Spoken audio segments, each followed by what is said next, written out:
कभी पूर्वोत्तर के 8 राज्यों में से 7 पर शासन करने वाली कांग्रेस इस क्षेत्र में किस कदर कमजोर हो गई है, इसका अंदाजा हाल ही में हुए राज्यसभा चुनाव से लगाया जा सकता है।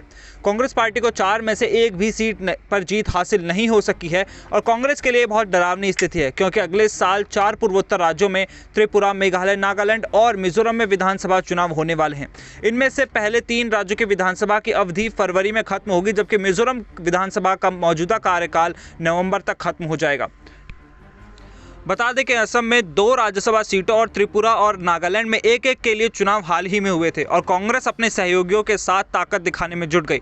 असम में एक सीट जीतने की उम्मीद कर रही थी, लेकिन कांग्रेस विधायकों द्वारा क्रॉस वोटिंग के कारण संयुक्त विपक्षी उम्मीदवार और उच्च सदन के मौजूद सांसद रिपुन बोरा की अपमानजनक हार हुई।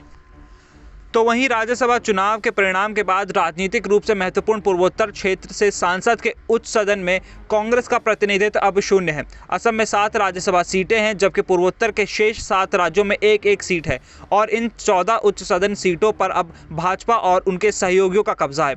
8 पूर्वोत्तर राज्यों में से 25 लोकसभा सीटों में से ज़्यादा 14 सीटें बीजेपी के पास हैं, जबकि केवल 4 सीटें कांग्रेस के पास हैं। तो इससे अंदाज़ा लगाया जा सकता है कि पूर्वोत्तर के राज्यों में भी कांग्रेस की क्या बेहाल स्थिति है। आप ऐसी तमाम बड़ी खबरों के लिए देखते रहिए स्पेन 9 न्यूज़।